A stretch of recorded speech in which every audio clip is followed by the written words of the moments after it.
All right, so today we're going to be taking a deep dive into The Self-Sufficient Backyard by Ron and Johanna Melchiore. Okay. And, I think when a lot of people hear that title, The Self-Sufficient Backyard, they think, I need acres and acres of land. Right. And what's really interesting about this book is that the Melchiores really emphasize that it can work for any size space. That's right. So they're living this lifestyle Yeah. and have been for 40 years The 40 years. on a quarter acre with a family of 4. Yeah, and they even go as far to say that just a little over 1,000 square feet per person can actually provide a substantial amount of food. Wow. So really focusing on maximizing. Okay, so let's talk about some of that maximizing. Yeah. When I think about self-sufficiency, one of the first things that comes to mind is Food.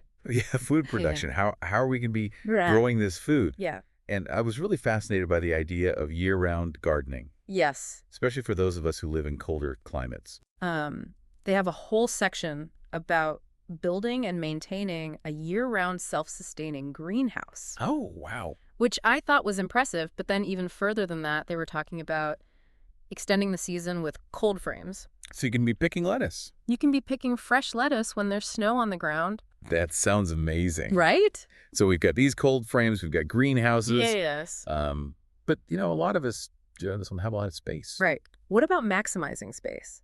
Absolutely.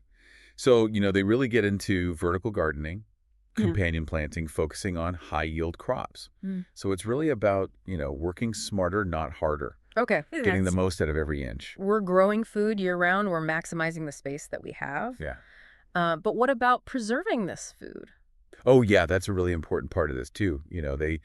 They delve into the time-tested methods of food preservation, canning, drying, root cellaring things that, Yeah. Maybe our grandparents knew about, or even our great-grandparents. Right. That we've kind of lost touch with a little bit, but are really making a comeback. And it's really about, not just having a stock pantry, but it's also about that feeling of security, Absolutely. knowing that you've got these resources there to rely on. Exactly. And I think that ties in nicely with their emphasis on sustainability and cost effectiveness, which is a huge theme throughout the book. Okay, so let's talk about that, the sustainability Yeah. and the cost effectiveness. Like, how do they weave that in to the self-sufficient backyard model? Well, there are really big proponents of organic gardening, composting, water conservation. It's about working with nature, not against it, Right. which is inherently sustainable. And a lot of times when you're working with nature like that, it ends up being Less expensive. less expensive. So Yeah. you're saving money, you're helping the planet. Right. And they go beyond that. They have over 100 tips for saving money Yeah. on everything from The electricity, dental repairs. food, home repairs, heating. It's really like a treasure trove of practical advice. Now, when some people think about self-sufficiency, they think, I'm going to be roughing it. yeah, I'm going to have to really go back to the Stone Age. Right. Can we still have modern comforts like hot showers Yeah. and electricity and things like that? Well, they really advocate for hybrid electricity systems using solar panels and wind turbines, and they actually walk you through how you can even sell your excess power back to the grid, Wow. which I thought was amazing. So it's really about having options Options. and control over where your energy is coming from. Yeah, and creating that resilient system so you're not at the mercy of rising energy costs or, potential outages and things like that. Now, another thing that really caught my eye was the section on raising chickens. Ah, the chickens. And, it's not just about having fresh eggs, right? Right. It's about creating that closed loop ecosystem that they talk about a lot, Oh. So the chickens contribute to pest control. Their waste is compost for your garden. It's all interconnected. It seems like they really see the backyard as this interconnected system Yeah. where every element is playing a role. A holistic approach. Yeah, and it goes beyond just the practical essentials, too. There's Yeah. a section on creating a medicinal garden, Yes. using herbs for natural remedies, which I thought was really fascinating. Right. And then there are the bonus ebooks that you get. I was going to say, Have you had a chance to look at those? I have. Okay. And I'm really interested in the one on aquaponics. Aquaponics is fascinating. Yeah. It's a system where fish and plants are grown together. So the fish waste actually fertilizes the plants, and then the plants purify the water for the fish. Wow. So it's this really cool closed loop system. It's a perfect example of that, sustainable Yes. thinking. Thinking outside the box. Okay, so they're covering food, they're covering water, energy, even natural remedies, but are they realistic about the potential challenges Oh, yeah. of this lifestyle. They are, I mean, it can't all be sunshine and roses, right? They do acknowledge that there is an initial investment of time resources, and there is a learning curve involved. There's no getting around that. And they're very upfront about the physical labor, Yes, especially with things like gardening absolutely. and building projects. It's not a passive lifestyle. It requires effort and dedication. But I think what's really important is they emphasize starting small Okay. and choosing projects that align with your interests and your resources and kind of building up from there. So you're taking those initial steps, Yes, gaining confidence, and then you can go from there. exactly. And they even have solutions for people with limited space. They talk about container gardening, vertical gardening, and they even Oh. have a section on easy on the back gardening techniques. Oh, that's good. Yeah. Yeah. So, it really is about taking the principles that they lay out and making them work for your specific situation. I like how they're really trying to empower people to Yes. find their own version of self-sufficiency. Yeah, that's it. They're really sharing their knowledge and their experience in a way that I think is really inspiring and approachable. And it's about showing people that, self-sufficiency isn't just a dream. Right. It's something that you can actually achieve. Well, it's definitely sparked my interest to dig a little deeper into this book. Yeah, I'm already picturing some projects I could start. me too. There's something really appealing about, taking control of your life and creating a more sustainable and resilient future. We've covered a lot of ground here, We have. but I'm eager to kind of delve into some of these specifics even more. Yeah. Let's take a break here and come back for part 2, and we'll really unpack some of these projects and really get into the nitty-gritty. So welcome back to our deep dive into the self-sufficient backyard. Yeah. I think it makes sense to start with water. Yeah. It's so fundamental. Right. And one thing that struck me is how they offer a range of solutions. Yeah. From simple rain barrels to Gotcha. even digging your own well. Yeah. I was really impressed by that. Yeah, I know. It's amazing. That they were talking about, like, you can dig your own well. You can, and what I really appreciated is that they don't just throw these big ideas out there. They actually break it down Right. into manageable steps. Yeah. For example, they'll show you how to build a perfectly functional rain barrel out of Okay. something that you probably already have, like a recycled 55-gallon drum. Oh, that's good. Yeah. So it's not like you have to go out and... Buy something expensive. Yeah, exactly. But then they also don't shy away from the more complex projects. Right. Like they have detailed instructions for well installation. Right. They talk about different types of wells, different types of pumps, filtration systems. It makes you realize that it's actually achievable. Yeah. You can take control of your water, Right. which sounds very daunting at first, It does. but they really lay it out there They do. in a way that's like, okay, I can do this. Exactly. So we're taking control of our water. Yes. Let's move on to energy.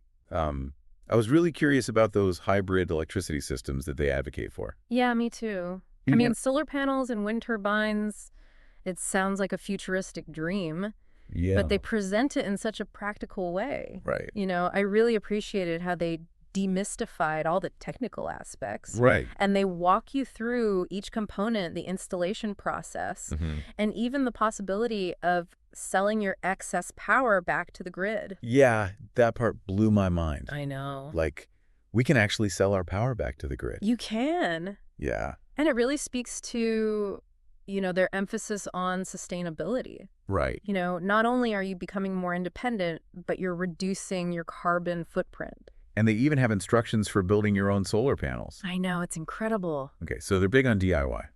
They are. They're big on sustainability. Mm-hmm. And they're also big on saving money. Oh, yeah, that section with all those money-saving tips. Yeah, I was blown away by that too. I know there's over 100 of them. Over 100. Yeah. And they cover so many different areas, Every from negotiating lower utility rates to... making your own cleaning products. Yeah. Using natural ingredients. They even have tips for saving money on, like, tools and building materials. I know, they really value resourcefulness, Yeah. making the most of what you have. It's like they're really encouraging this shift in mindset, Yeah. away from that buy everything new Right. to a more, like, frugal and sustainable approach. Absolutely. And that same mindset shift applies to pest control. Yeah, what do they say about pest control? Well, they really emphasize organic methods, All right. working with nature, not against it. Right. Instead of spraying, like, harmful chemicals. Right. They want you to create a balanced ecosystem in your backyard. Okay. So they talk about attracting beneficial insects like ladybugs, which are natural predators of common garden pests. Yeah. And companion planting, too, is a big one. I love companion planting. Yeah. Such a smart idea. It is, using plants that naturally repel pests or attract those beneficial insects. So smart. Yeah, so much smarter than just like resorting to harsh chemicals. Yeah. Speaking of smart solutions, the medicinal garden section was one of my favorites. Yeah, I love that one too. It's like tapping into that ancient wisdom, Right. growing and using herbs for natural remedies. It's like having your own little pharmacy in your backyard. Exactly. And so they highlight 7 essential herbs Okay. that are relatively easy to grow in most backyards. Okay. And then they provide recipes. Oh, cool. Yeah. So you can actually make stuff. Yes, you can make tinctures, salves, teas. Wow. So it's really about, having that garden that not only provides food, Right. but also healing remedies. It's such a beautiful vision of self-sufficiency. It is. Oh, okay. So they even have a chapter on easy on the back gardening. Oh, yeah. That's important. Yeah, because, gardening can be physically demanding. It can be. So they offer modifications and techniques to make it more accessible. Like what kind of things? They talk about raised beds, vertical gardening tools that minimize bending and reaching. Okay, so they're thinking about all these different They are. abilities and levels. Yeah, they're working smarter, not harder. Yeah. Okay, let's talk about those bonus ebooks. Okay. I'm still fascinated by the aquaponics one. The aquaponics, Yeah. it sounds so innovative. It's a closed-loop system where fish and plants are grown together in this fascinating symbiotic relationship. Okay. How does that work? So the fish waste actually fertilizes the plants. I see. And then the plants purify the water for the fish. Wow. So it's incredibly efficient. That's amazing. And then they have that ebook on DIY projects from the 1900s. Oh, yeah, that's a cool one. I love that one. It's like a window into a time when people were much more self-reliant. They were, and it's full of these ingenious solutions using just simple materials. Yeah? It's a reminder that we don't always need fancy gadgets or expensive equipment to be resourceful. Right. And then there's that third one where free land can still be found in the U.S. That one's interesting. Yeah, it's like, They're really going for it. yeah, they're like, hey, if you're ready to take this to the next level, Right. here are some possibilities. It's like they're pushing the boundaries They are. and showing that there's all these options out there Yeah, beyond just your backyard. right. But I think it's important to remember that all of this, the projects, the tips, the ebooks, Right. it's all tools to achieve like a larger goal. Exactly. What do you see as that larger goal? I think it's about creating a life that's more resilient, Uh-huh. sustainable, Yes. and ultimately more fulfilling. Right. It's about taking control of your food, your Yeah. water, your energy, your health, even your finances.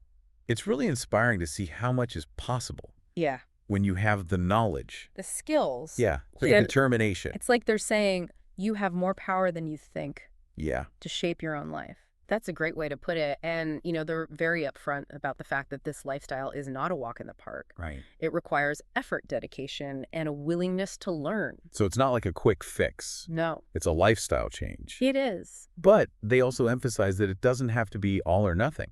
That's right. You can start small. Yeah, choose projects that resonate with you and build from there. You're taking those initial steps, Yeah. and then Yes. you gain confidence. You gain confidence and you enjoy the process. Yeah, I think that's a really important point. It is. It's not just about the end goal. It's about enjoying that journey, Right. that connection with nature, that satisfaction of creating something meaningful with your own hands. It sounds really rewarding, even amidst the challenges. It is. So what would you say are some key takeaways for our listeners? Well, I think the Melchiores have shown us that self-sufficiency is not just a dream, it's a choice. Right. And it's a choice that's available to all of us, regardless of our circumstances. We have more power than we think to shape our own lives Right? and create a better future. Okay. So we'll delve into those empowering aspects even further in part 3, Yeah. where we'll wrap up our exploration of the self-sufficient backyard. Welcome back to our deep dive. As we wrap up our exploration of the self-sufficient backyard, I keep coming back to this idea of reclaiming control, Yeah. which the Melchiores talk about so much. Yes, and I think that resonates with a lot of people today. Right. There's this feeling of being at the mercy of these systems Right. that often feel very fragile or beyond our influence. Exactly, whether it's the economy or the supply chain, Right. or even just the weather. The weather, yeah. The self-sufficient backyard seems to offer this path to, Resilient. yeah, less dependent Less dependent. Yeah. on these systems. And it's not about like rejecting them entirely. Right. It's about having options. Options. Yeah. Being adaptable. Having that sense of security that Yeah. you can provide for yourself. Yeah. If needed. If needed, exactly. And I've always been drawn to that idea of resilience. Yeah, you know, yeah. Being able to weather any storm, Yeah. both literally and figuratively. Literally and figuratively, yeah. And it seems like that's a core theme It is. that runs throughout this book. Absolutely. And, you know, it's interesting how this idea of self-sufficiency kind of connects to so many other trends that we're seeing today. Like what? Well, like sustainability, Okay. resilience, Mm-hmm. even minimalism, you know, it's Yeah. about simplifying, Simplifying, yeah. focusing on what truly matters, Right. creating a life that's more in harmony with nature. It's almost like a rejection Yeah. of that consumerist mindset Yeah. that we always need more. More. And instead it's like, Contentment. yeah, Finding contentment. in what you can create Yeah. and sustain with your own two hands. And it connects back to that idea of empowerment It does. that we were talking about before. Yes, rediscovering these skills that were almost lost. Right. You know, gardening, preserving food, Building things. building things, yeah. Like tapping into a deeper connection. Your deeper connection. with our ancestors. And I love that they had that section Me too. on the DIY projects from the 1900s. The 1900s, yeah. It's amazing to see how resourceful people were. It is. Yeah. And, you know, using such simple materials. Simple materials, yeah. And these techniques that have stood the test of time. It's a good reminder that we don't always need. Fancy gadgets, Yeah, expensive equipment right. to be resourceful. And that feeling of accomplishment, Yes. when you create something with your own hands, Yeah. it's hard to beat. There's nothing like it. But let's be honest. You know, this lifestyle is not always easy. No, it's not. It takes effort, effort. dedication, Dedication. and a willingness to learn. Absolutely. And the Melchiores don't shy away from that. Right. They're very upfront about the challenges. They are. The initial investment, Yeah. the physical labor, Yeah. the learning curve. There is a learning curve for sure. It's a lifestyle change It is. that requires commitment. Commitment. But they also emphasize that it doesn't have to be all or nothing.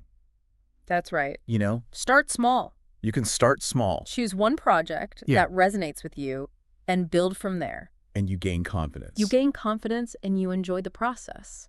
I think that's such an important message. It is. You You know, enjoy the To process. find joy in the journey, Yeah. that connection with nature, that satisfaction Mm-hmm. of creating something meaningful with your own hands. And they remind us that, you know, community is essential too. Yes. It's not about going it alone. It's No. about, Sharing knowledge, yeah, supporting each other, right. building resilience at a collective level.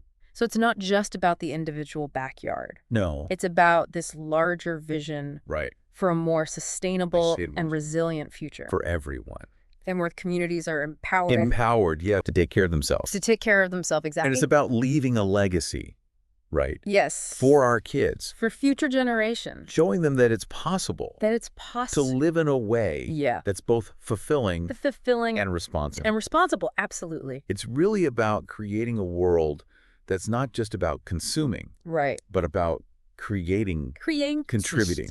and caring for the planet And each other. and each other. Yeah. So as we wrap up this deep dive, Yeah, okay. what would you say is the essence The essence. of the self-sufficient backyard? You know, for me, it's about reclaiming control, Okay. finding freedom and simplicity, and reconnecting with nature in a way that's both practical and inspiring. And creating a life Yeah. that's more resilient, More resilient. more sustainable, More sustainable. and ultimately more fulfilling. More fulfilling. Yeah, I think you hit the nail on the head. I think so too. And this deep dive has definitely left me feeling inspired Well, me too. and empowered. Yes. And I hope it's done the same for you, Yes. dear listener. Absolutely. If you're feeling inspired, Take that first step. take that first step, no matter how small it may seem. Absolutely. Plant a seed. Build a rain barrel. Learn a new skill. Yes. Every action, no matter how small, It all adds up is a step towards a more sustainable. towards a more sustainable and fulfilling life. And remember, you don't have to do it alone. You don't have to do it alone. Connect with your community.